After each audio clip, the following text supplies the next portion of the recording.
ટોપિકમાં આપણે causes of poverty ચાલુ કર્યું હતું બરાબર. તેમાં આપણે 4 ડિફરન્ટ હેડની અંદરમાં એટલે કે હિસ્ટોરિકલ રીઝન છે, ઇકોનોમિક રીઝન છે, સોશિયલ રીઝન છે, રાઈટ, એન્ડ રૂરલ પોવર્ટી એના વિશે ડિસ્કસ કર્યું હતું. હવે આપણે જે લાસ્ટ ટોપિક છે causes of poverty other reasons તેના વિશે ડિસ્કસ કરવાના છે. અગેન હું કહી દઉં, આખો ક્વેશ્ચન તમે 5 માર્ક્સની અંદરમાં પૂછી શકે છે અને સેપરેટલી કોઝિસ જે છે તે ડિપેન્ડ અમુક 2 માર્ક્સ માટે કે અમુક 3 માર્ક્સ માટે. લાઈક આપણે રૂરલ પોવર્ટી જોયું હતું તેમાં 2 પોઈન્ટ્સ હતા તો એ કદાચ 2 માર્ક્સમાં પૂછી શકે. પણ આપણે ઇકોનોમિક કોઝિસ છે કે એવા કોઈ કોઝિસ છે તે ઇકોનોમિક કોઝિસ 3 માર્ક્સની બી અંદર પૂછી શકે છે બરાબર. સો આ ક્વેશ્ચન બી ઇમ્પોર્ટન્ટ છે. જોઈએ આપણે અધર રીઝન્સ. Number 1 war. કોઈ બી બે કન્ટ્રી વચ્ચે બરાબર, લાઈક આપણે વાત કરીએ ઇન્ડિયા એન્ડ પાકિસ્તાન કે ઇન્ડિયા એન્ડ ચાઇના બરાબર.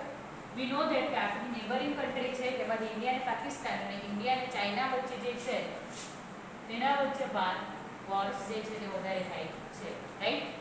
એના વચ્ચે વોર થાય તો વોરની પાછળ બધા એક્સપેન્ડિચર એટલે કે સેફટી છે, એટલે કે આપણા જે સૈનિકો છે બરાબર, આપણા જે આર્મી મેન છે તે લોકોની સેફટી છે, એ લોકોની સિક્યુરિટી છે, પછી જે બી જે લોસ થયો છે રાઈટ, એ બધા પાછળ એક્સપેન્ડિચર શું થઈ જશે, વધી જશે. ને એક્સપેન્ડિચર ઓબ્વિયસ વાત છે કન્ટ્રીએ જ કરવો પડે. ઇન્ડિયા પાકિસ્તાન વચ્ચે વોર થયો બરાબર, કે ફોર એક્ઝામ્પલ આપણે ખબર છે કે પહેલા કાશ્મીરને રિલેટેડના ટોપિક પર વધારે ઇન્ડિયા અને પાકિસ્તાન વચ્ચે વોર થતો હતો, રાઈટ. અત્યારે તો હવે પાછું નેપાળ બી આવી ગયું છે વોર કરવા માટે. એટલે વોર કરવા ધેટ મીન્સ કે ઇન્ડિયાને કહે છે કે લાઈક કે લદ્દાખ રિલેટેડ કોઈ ટોપિક છે તેને રિલેટેડ નેપાળ સાથે બી થોડું અત્યારે આમ તેમ ચાલે છે. પછી અત્યારે કે નેપાળ સ્ટેટમેન્ટ આપ્યું હતું કે અયોધ્યા તો એકચ્યુઅલ તો નેપાળમાં આવેલું છે, રાઈટ. આ બધા જે કોન્ટ્રા જે સ્ટેટમેન્ટ મળે છે એના લીધે શું થશે કે વોર થવાની ચાન્સીસ વધી જશે. પ્લસ આ ટાઈપના જો અમુક સ્ટેટમેન્ટ આપે ને તો ઇન્ડિયાની અંદરમાં જે હિન્દુ મુસ્લિમ છે ને એના વચ્ચેના જે વોર છે ને તે થવાના ચાન્સીસ બી વધી જશે. કોન્ફ્લિક્ટ, રાઈટ, કોન્ફ્લિક્ટ થવાના ચાન્સીસ શું થઈ જશે, ઇન્ડિયાની અંદરમાં જ વધી જશે. તો બહુ બધો લોસ થશે. આપણને ખબર છે કે વોર થાય તો બે કન્ટ્રી વચ્ચે વોર થાય તો જે ગોળીબાર ને બધામાં થાય તો બહુ બધું નુકસાન ને બધું થવાના ચાન્સીસ છે, રાઈટ. તેવી જ રીતે કન્ટ્રીની અંદરમાં વોર થાય તેમાં બી નુકસાન થવાના ચાન્સીસ છે. એ બધા નુકસાનની ભરપાઈ કોણ કરવું, કન્ટ્રીએ જ કરવી પડવાની, રાઈટ. અને કન્ટ્રી નો ડાઉટ કે આપણી પાસે જ ટેક્સ ને બધું કલેક્ટ કરીને એની ભરપાઈ કરશે. ટેક્સ વધારી દેશે, બધી વસ્તુના પ્રાઇસીસ વધી જશે અને એ વસ્તુની ભરપાઈ થશે. બટ આ બધા પાછળ જો ભરપાઈ થશે, આ બધા પાછળ જે એક્સપેન્સ થશે તો જે ડેવલપમેન્ટ પાછળ એક્સપેન્સ કરવાનો છે બરાબર, કન્ટ્રી મેન ડેવલપમેન્ટ પાછળ એક્સપેન્ડિચર કરવાનો છે તે કેવો થઈ જશે, ડિક્રીઝ થઈ જશે. બીકોઝ એના બધા એક્સપેન્સ કોની પાછળ ગયા, સિક્યુરિટી, સેફટી, લોસની ઇન્કર કરવામાં, એ બધા પાછળ એના એક્સપેન્સ ગયા. સો એકચ્યુઅલમાં જે ડેવલપમેન્ટ પાછળ એક્સપેન્ડિચર કરવાનો છે તે શું થઈ જશે, ડિક્રીઝ થઈ જશે. અને ડિક્રીઝ થવાનો તો ઓબ્વિયસ વાત છે કે જે એમ્પ્લોયમેન્ટ ઓપોર્ચ્યુનિટી છે, વેરિયસ સ્કીમ્સ છે એ બધી બહાર નહીં પાડી શકે, રાઈટ. સો એમ્પ્લોયમેન્ટ રિડ્યુસ થવાની અને એમ્પ્લોયમેન્ટ રિડ્યુસ થવાની, ઇન્કમ રિડ્યુસ થવાની, સો પોવર્ટી ઇન્ક્રીઝ થવાની. સો આને બી આપણે એક કોઝ કરી શકીએ વોરને. જોઈએ આપણે after independence India four 2 wars એટલે કે 2 મેજર વોર્સ થયા છે with neighbouring countries Pakistan and China. Like 1947-48 માં આઈ થિંક પાકિસ્તાન સાથે મેજર વોર થયું હતું, 1962 માં એટલે એવી રીતે કે અમુક યર એક્ઝેક્ટલી 2 મેજર વોર થયા હતા. During the war, the limited resources of the country are spent on the production and important requirement of arms and ammunition. Arms that means necessary for safety. બરાબર, આપણે સેફટીની વાત કરી હતી ને આની અંદર આર્મ્સ પણ કીધું છે. જે સેફટીની રિક્વાયરમેન્ટ છે, આપણા જે આર્મી મેન છે તે લોકોને પછી ફૂડની જરૂરત પડે, એ લોકોને સેફટી એટલે કે બુલેટ પ્રૂફ જેકેટ છે, મિસાઇલ્સ છે, બધાની જરૂર પડે. એની પાછળ બધા એક્સપેન્ડિચર જતા રહે. This reduces production of basic goods and services during the war to avoid scarcity of certain goods in future. People store food grains, clothes, fuel, etc. હવે વાત આવે ફોર એક્ઝામ્પલ 2 વર્લ્ડ વોર થઈ ગયા છે, હવે third world war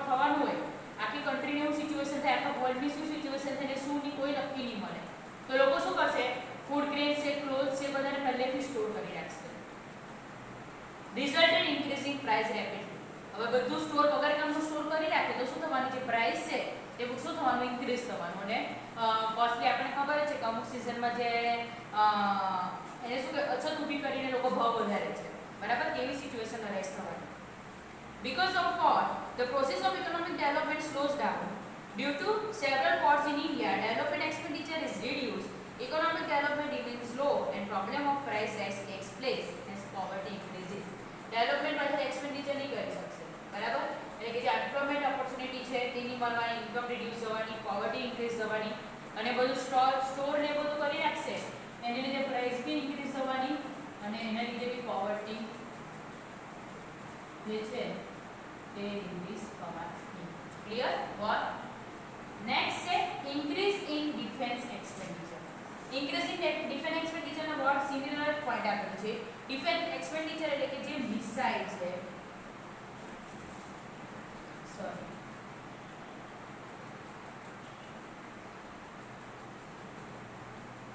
missiles છે, fighter plane છે, planes છે, ટેન્ક્સ છે, આ બધા પાછળના એક્સપેન્ડિચર ગવર્મેન્ટે કરવા પડે. વાય બીકોઝ આપણી પાસે આજુબાજુ એવી કન્ટ્રી આવે છે ક્યારે આપણા પર વોર કરી દે કોઈ ઠેકાણા નહીં મળે, રાઈટ. કોઈ નક્કી નહીં મળે ક્યારે આપણા પર આવીને ક્યારે આપણા પર વોર કરે, કઈ નક્કી નહીં મળે. સો આપણે મિસાઇલ્સ છે, ફાઇટર પ્લેન્સ છે, ટેન્ક્સ છે, એ બધાની ફેસિલિટી ગવર્મેન્ટે રાખવી પડે, એ બધી સિક્યુરિટી ગવર્મેન્ટે રાખવી પડે. અધરવાઇઝ શું થાય, કન્ટ્રી ક્યારે કન્ટ્રીમાં ક્યારે લોસ આવી જાય, એકદમ મોટું નુકસાન આવી જાય કે ખબર નહીં પડે. સો આ બધા પાછળના એક્સપેન્ડિચર ગવર્મેન્ટે કરવું જરૂરી છે, પણ આ બધા ડેવલપમેન્ટ એક્સપેન્ડિચર નથી, આ બધા સિક્યુરિટી એક્સપેન્ડિચર છે, ડેવલપમેન્ટ એક્સપેન્ડિચર નથી. તો આના લીધે જે ડેવલપમેન્ટમાં જે એક્સપેન્ડિચર છે તે લો જવાનો, એ લો જવાનો તો ઓબ્વિયસ વાત છે એમ્પ્લોયમેન્ટ ઓપોર્ચ્યુનિટી લો જવાની, ઇન્કમ લો જવાની, અને પોવર્ટી રાઇઝ થવાની, બરાબર. પેલું મૂવી તમે જોયું હશે, ઉરી ધ સર્જિકલ સ્ટ્રાઇક જોયું હશે મોસ્ટલી બધાએ, બરાબર. તો તેની અંદર જે પાકિસ્તાન વાળા ઇન્ડિયા પર એટેક કરી દેતા છે અને પછી બધું ડિસાઇડ કરીને જે એટેક કરવા જાય છે, તો તે ટાઈમે બી એ લોકોને બધું મિસાઇલ ગન છે, પછી જે પ્લેન છે, ફાઇટર પ્લેન છે, એ બધા પાછળ એક્સપેન્ડિચર થયો હશે ને ગવર્મેન્ટે, કે એમ તો નહીં આવી ગયું એ બધું. પછી પેલું જે ગરુડ ટાઈપનું પેલું બનાવેલું હતું, રાઈટ, જે પાકિસ્તાનમાં મોકલેલું હતું એ લોકોએ, કે ડ્રોન ટાઈપ, ડ્રોન કેમેરા તરીકે બધા પર નજર રાખી શકે, તો એના પાછળનો બી એક્સપેન્ડિચર થયો જ હશે. પણ એ બધા એક્સપેન્ડિચર કરવામાં શું થશે કે ઇન્ડિયાની જે ડેવલપમેન્ટ એટલે કે જે પોવર્ટી રિડ્યુસ કરવાનો જે ક્વેશ્ચન છે અને એના પાછળ જે એક્સપેન્ડિચર કરવાનો છે તે એક્સપેન્ડિચર ઓછો થઈ જશે અને પોવર્ટી ઇન્ક્રીઝ થશે. એવું નથી કે અહીંયા કહેતા એ લોકો કે એ લોકો પાછળ એક્સપેન્ડિચર નહીં કરવો જોઈએ, એ લોકો પાછળ એક્સપેન્ડિચર કરવો જરૂરી છે, એ જ ઇમ્પોર્ટન્ટ છે મેઇન. પણ એ કયો એક્સપેન્ડિચર બનશે? સિક્યુરિટી સેફ્ટીના એક્સપેન્ડિચર બનશે, રાઈટ. એ ડેવલપમેન્ટ એક્સપેન્ડિચર નહીં બનશે, સિક્યુરિટી એન્ડ સેફ્ટીના એક્સપેન્ડિચર બનશે. Several wars made the issue of the security very serious. To make the security system stronger, expense on modern missiles, fighter planes, tanks and submarines have increased rapidly. In the present area, to fight against terrorism, a lot of special facility have increased expenditure on defense. Terrorism activities અત્યારે વધી ગઈ છે એટલે ડિફેન્સની પાછળનો expenditure અત્યારે વધારે પડતો વધી ગયો છે. To increase our security is not development in nature and any increase in such expenditure reduces expenditure on economic development. Economic development slows down and level of poverty increases. એટલે આ બધા ડિફેન્સ એક્સપેન્ડિચર કહેવાય. કેવા expenditure કહેવાશે? Defence expenditure કહેવાશે, right. Development expenditure નહીં કહેવાશે. Development expenditure નહીં થશે તો પોવર્ટી ઇન્ક્રીઝ થવાની. લાસ્ટ પોઈન્ટ છે તમારું કોઝિસ ઓફ પોવર્ટીનો, અને in the other reason defective policy. As we all know that કે આપણી જે પ્લાનિંગ સિસ્ટમ છે, ઇન્ડિયાની જે પ્લાનિંગ સિસ્ટમ છે તે પોતે જ એક ડિફેક્ટિવ છે. હવે આપણે જોયું હતું કે સેકન્ડ ટ્રાયલ પ્લાનમાં એ લોકોએ કોને ઇમ્પોર્ટન્ટ આપ્યું હતું? ઇન્ડસ્ટ્રીઝને ઇમ્પોર્ટન્ટ આપ્યું હતું. બિગ ઇન્ડસ્ટ્રીઝને એ લોકોએ ઇમ્પોર્ટન્ટ આપ્યું હતું અને જે સ્મોલ એન્ડ કોટેજ ઇન્ડસ્ટ્રી છે એન્ડ જે એગ્રીકલ્ચર છે એને લોકો શું કર્યું હતું? નેગ્લેક્ટ કર્યું હતું.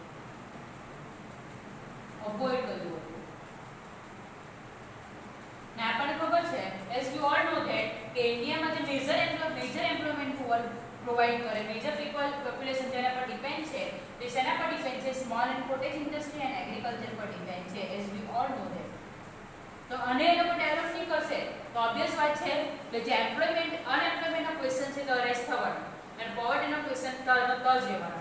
બિગ ઇન્ડસ્ટ્રી તો ખાલી અમુક પર્સન્ટેજને જ એમ્પ્લોયમેન્ટ પ્રોવાઈડ કરશે, જ્યારે હજુ ઇન્ડિયામાં 49% પીપલ છે જે એગ્રીકલ્ચર પર ડિપેન્ડ છે. 49% એગ્રીકલ્ચર પર ડિપેન્ડ છે અને એગ્રીકલ્ચર જો ડેવલપ નહીં થશે તો એ લોકોને જે ઇન્કમ જે છે તે એ લોકોની લો છે રહેવાની, ઇન્કમ લો રહેવાની, તો પોવર્ટી અરાઇઝ થવાની છે. બીજું, નવી આપણામાં ખબર છે કે કોઈ ફિક્સ પ્લાનિંગ સિસ્ટમ કેવું નથી. ભાજપ કોંગ્રેસ, પહેલા કોંગ્રેસ હતી પછી ભાજપ સિસ્ટમ હતી. જે રીતે ગવર્મેન્ટ ચેન્જીસ આવે, રાઈટ, હવે કોંગ્રેસ વાળાએ કોઈ રૂલ આવ્યો, પછી ફોર એક્ઝામ્પલ ભાજપની ગવર્મેન્ટ આવી ગઈ, તો ભાજપની ગવર્મેન્ટ આવી ગઈ તો શું થશે કે કોંગ્રેસ વાળાની જે બધી પોલિસી હતી તે લોકો રિડ્યુસ કરે, એ લોકોને શું કહેવાય, જોશે નહીં જોશે કરી નાખશે અને પોતાની નવી પોલિસી બનાવશે. તો કદાચ કોંગ્રેસ વાળાએ કદાચ કોઈ પોલિસી બનાવી કે પોવર્ટી ઇન્ડિકેશનની, તો તે ટર્નિટા જ રહેવાની. ભાજપે નવી પોલિસી બનાવી, પાછી કોંગ્રેસ આવી તો ભાજપની નવી પોલિસી પાછી ટર્નિટા જ રહેવાની. પોવર્ટી ઇન્ડિકેશનની કે અનએમ્પ્લોયમેન્ટની એ પાછી ટર્નિટા જ રહેવાની. કોંગ્રેસ વાળા પાછી નવી પોલિસી બનાવશે. તો આ જે બધા ચેન્જીસ આવે છે એના લીધે પણ એને શું કહેવાય, એના લીધે પણ જે રૂલ્સ એ લોકો જે બને છે તે અપ્લાય થતા નથી. ને સેન્ટ્રલ ગવર્મેન્ટની આપણે વાત કરીએ ને સ્ટેટ ગવર્મેન્ટ, તો પાછું સેન્ટ્રલ અને સ્ટેટ ગવર્મેન્ટ પાછા બધા અલગ ગવર્મેન્ટ જોવા મળે. તો એક જણ કોઈ પોલિસી બહાર પાડે તો બીજો જણ એને શું કરે, વિરોધ કરે. લાઈક ભાજપ વાળા કોઈ પોલિસી પાડે તો કોંગ્રેસ વાળાને વિરોધ કરે, કોંગ્રેસ વાળા કોઈ પોલિસી બહાર પાડે ભાજપ વાળાને વિરોધ કરે, રાઈટ. આ તો મેં ખાલી જસ્ટ એક્ઝામ્પલ આપ્યા. હવે બહુ બધા અંદર આપણે ખબર છે પાર્ટીસ છે જે એકબીજાનો વિરોધ કરે છે અને એના લીધે જે પોલિસી બહાર પડે છે તે એક્ઝેક્ટલી પોલિસી બહાર પડતી નથી. For rapid economic development in India, the second five-year plan converts basic and heavy industry were given priority, and through rapid industrialization, high economic growth was to be achieved, and thus policy of removal of poverty and unemployment was adopted. But this policy neglected the vast population development and agriculture. Agriculture and small-scale industry, which give the employment and income to the majority of the population, developed slowly, and so was the income of the poor. Economic development તો થયું છે ઇન્ડિયામાં, but human development થયું નથી.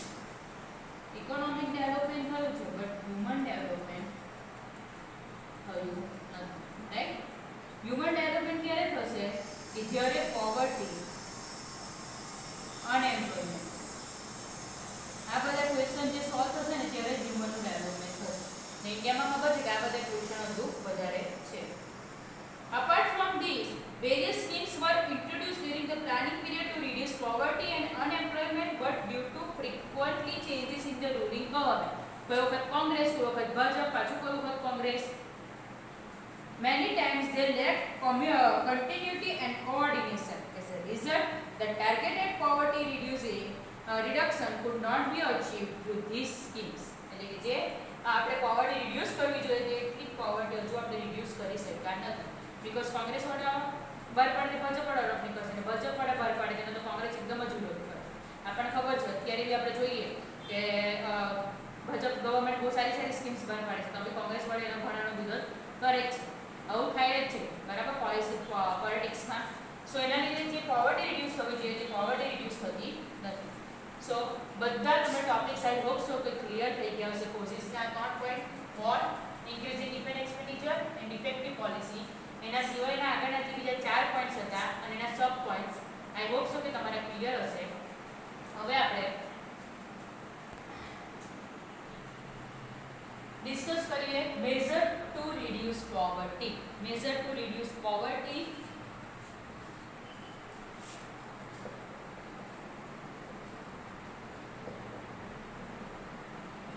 also most important question for the 5 marks. તમને કીધું છે કે જે તમારા 3 ક્વેશ્ચન્સ છે, causes, indicator and major to reduce poverty, આ 3 ક્વેશ્ચનમાંથી તમારો એક ક્વેશ્ચન તો તમને 5 માર્ક્સમાં આપશે, રાઈટ. પણ કદાચ એ લોકો બ્લુપ્રિન્ટ ચેન્જ કરે, બીકોઝ એ લોકો જે 5 માર્કના ક્વેશ્ચન છે 3 માર્કના ક્વેશ્ચન છે તમને મોકલાવતું છે તો બી નીચે નોટ લખેલી હોય છે કે વેટેજ પ્રમાણે ક્વેશ્ચન પ્રિપેર ન કરતા. આ ચેપ્ટરમાંથી 10 માર્કનું પૂછવાના તો 10 માર્કનું ગમે તેમ કરીને 10 માર્કનું પૂછશે, રાઈટ. આ ચેપ્ટર વેટેડ 10 માર્ક્સનું છે તો એવું બી કરી શકે 3 માર્કના 2 ક્વેશ્ચન ને 2 માર્કનો એક ક્વેશ્ચન ને એક એમસીક્યુ ને એક 1 માર્ક એવી રીતે બી મૂકી શકે કે 5 માર્કનો એક ક્વેશ્ચન મૂકી શકે, પણ એ બધું એ લોકોના હાથમાં છે. પણ તો બી આ ક્વેશ્ચનમાંથી તમને 5 ને 3 માર્કમાં તો ક્વેશ્ચન આવવાનો જ છે, એટલે બરાબર પ્રિપેર કરજો મોસ્ટ ઇમ્પોર્ટન્ટ સમજીને. Major to reduce poverty number 1 increase in agriculture productivity. આપણે ખબર છે કે ઇન્ડિયાનું મોસ્ટ પોપ્યુલેશન એટલે કે 49% પોપ્યુલેશન શેના પર ડિપેન્ડ છે? એગ્રીકલ્ચર પર ડિપેન્ડ છે, રાઈટ. સો એગ્રીકલ્ચર પ્રોડક્ટિવિટી એટલે કે ન્યૂ ટેકનોલોજી ડેવલપ કરીએ, રાઈટ. એ લોકો માટે વર્કશોપ અરેન્જ કરીએ, એ લોકોને આપણે ટેકનોલોજી વિશે ઇન્ફોર્મેશન આપીએ, એ લોકોને એટલે કે ફાર્મર ને હવે એમ કહે છે કે એ લોકો કોણ એ લોકો એટલે કે ફાર્મર એગ્રીકલ્ચરની વાત આવે તો ફાર્મર જ આવવાનું. આ બધા વિશે ઇન્ફોર્મેશન આપીએ. જે માર્કેટમાં પ્રાઇસ ચાલતી છે એના વિશે એ લોકોને આપણે ઇન્ફોર્મેશન આપીએ. જે ન્યૂ સીડ્સ છે, ન્યૂ ફર્ટિલાઇઝર છે, એ બધા વિશે આપણે ઇન્ફોર્મેશન આપીએ. એનાથી શું થશે? જે એગ્રીકલ્ચર પ્રોડક્ટિવિટી છે તે ઇન્ક્રીઝ થશે. જોઈએ આપણે In India, one of the basic reason of poverty is the low productivity in agriculture. આપણે કોશિશમાં જોયું છે. With increase in the agriculture productivity and income of the agriculture labor, poverty can be reduced.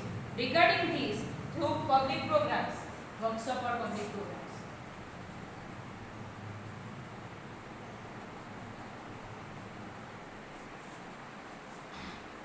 Farmer are informed about upgraded technology. જે upgraded technology છે એના વિશે આપણે information આપીએ. Available resources at reasonable rate, improved infrastructure facilities, maximum price and regulated market for their produce. એટલે કે જે market price એ લોકોને શું ચાલતી છે માર્કેટમાં, કયા પ્રાઇસે લોકો માર્કેટમાં સેલ કરી શકે. બીકોઝ આપણને ખબર છે કે ડ્યુ ટુ ધી જે આપણે કે વચેટિયા જે મિડમેન છે, મિડલ જે મેન છે એના લીધે જે ફાર્મરનું છે તો વધારે પડતું એક્સપ્લોઇટેશન થાય છે. આપણને ભલે અહીંયા 20 રૂપીસ 30 રૂપીસ પર કેજી પોટેટો મળતા હોય, પણ એ લોકો તો ફાર્મર લોકોને તો એને કદાચ 5 રૂપીસ જેવા કેટલા જ મળતા હશે. બાકીના જે વચ્ચે છે, વચ્ચેના જે બધા રૂપીસ છે 5 રૂપીસ એટલે કે જે 15 રૂપીસ કેટલા છે તે બધા મિડલમેન ખાઈ જાય છે. બરાબર. સો માર્કેટમાં શું ચાલતું છે, શું પ્રાઇસ ચાલતી છે અને કેટલા પ્રાઇસે લોકોએ પોતાની પ્રોડક્ટ માર્કેટમાં સેલ કરવી જોઈએ તો તેના વિશે લોકોને ઇન્ફોર્મેશન આપવાની. Development of agriculture will increase in the productivity per labor. Also, employment opportunity and prices of food grains will તમને બુકમાં ડિક્રીઝ આપ્યું છે પણ ઇન્ક્રીઝ કરજો. બુકમાં ડિક્રીઝ આપ્યું છે બટ ઇન્ક્રીઝ કરજો. Also, the employment opportunity and prices of food grain will increases. This will be more advantageous to the poor and poverty can be reduced. Right. એનાથી શું થશે? પોવર્ટી રિડ્યુસ થઈ શકશે. એમ્પ્લોયમેન્ટ ઓપોર્ચ્યુનિટી ઇન્ક્રીઝ થશે, employment opportunity increase થશે અને food ગ્રેન્સના price બી decrease થશે. Food ગ્રેનના price શું થશે? ડિક્રીઝ. એટલે એ લોકોએ તમને મેજરમાં મિસ્ટેક આપી છે પણ જોયું, right. Development of small scale industry. Agriculture clear થઈ ગયું. એગ્રીકલ્ચર પ્રોડક્ટિવિટી આપણે ઇન્ક્રીઝ થશે, એગ્રીકલ્ચર પ્રોડક્ટિવિટી ઇન્ક્રીઝ થશે તો ઓબ્વિયસ વાત છે પ્રોડક્ટિવિટી ઇન્ક્રીઝ થવાની તો જે ફૂડ ગ્રેન્સના જે પ્રાઇસ છે, ફૂડ ગ્રેનના પ્રાઇસ શું થશે? વધારે ડિક્રીઝ થશે. ઉઠ્યા હવે આપણને ફૂડ ગ્રેન્સ મળી શકશે. બીકોઝ શું કહે છે કે સપ્લાય થતી નથી, ફૂડ ગ્રેન્સ થતા નથી, એના લીધે એના પ્રાઇસ વધારે છે. તો પ્રોડક્ટિવિટી ઇન્ક્રીઝ થવાની તો ફૂડ ગ્રેનના પ્રાઇસ ડિક્રીઝ થઈ શકશે અને એ લોકોની જે ઇન્કમ છે તે ઇન્ક્રીઝ થવાની, પ્રોડક્ટિવિટી ઇન્ક્રીઝ થવાની, એ લોકોની ઇન્કમ ઇન્ક્રીઝ થવાની and poverty can be reduced. Clear? Now last topic for today's lecture. બાકી મેઝરમેન્ટ તો વધારે છે પણ નેક્સ્ટ વિડિયોમાં ડિસ્કસ કરશું. Development of small scale industry. Agriculture પછી બીજું શું આવે છે? Small scale, small and cottage industry.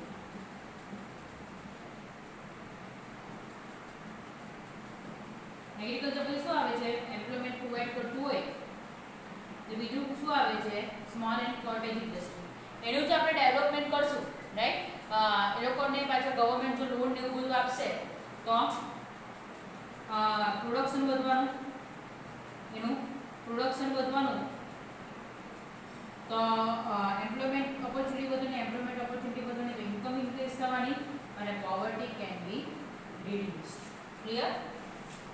જોઈએ એની અંદર in India small and cottage industry have made immense that means abundant. Immense that means abundant. Contribution in gross national income and employment. So if the small and cottage industry can be developed and encouraged, the poverty can be reduced on the large scale. કેવી રીતે production એનું increase થશે એ લોકો ઇન્ડિયાનું આપણે અત્યારે આત્મનિર્ભરની વાત સાંભળતા છે તો ઇન્ડિયાની અંદર જ બનેલી બધી વસ્તુનું એ લોકો ડિમાન્ડ કરશે તો પ્રોડક્શન વધવાનું, એમ્પ્લોયમેન્ટ બી વધવાનું. અને સ્મોલ ને કોટેજ ઇન્ડસ્ટ્રી છે તે બેઝડ ઓન ધી એમ્પ્લોયમેન્ટ. ત્યાં મશીનરી બહુ યુઝ નથી થતી, ઓછી યુઝ થાય છે, વધારે શું યુઝ થાય છે એમ્પ્લોયમેન્ટ. તો એનું જો પ્રોડક્શન વધવાનું તો એમ્પ્લોયમેન્ટ વધવાની, ઇન્કમ વધવાની અને poverty can be reduce. Right? બાકીના જે ટોપિક છે હજુ એની અંદરમાં ટોટલ 7 ટોપિક છે અને 7 ટોપિક છે એમ્પ્લોયમેન્ટ પ્રોગ્રામ્સ કે જે તમને સેપરેટલી બી 3 માર્ક્સની અંદર પૂછી શકે છે એવો ટોપિક છે જે આપણે નેક્સ્ટ વિડિયોઝમાં ડિસ્કસ કરશું. જોઈ લેજો, કોઈ બી ક્વેરી હોય તો પૂછી લેજો. Thank you.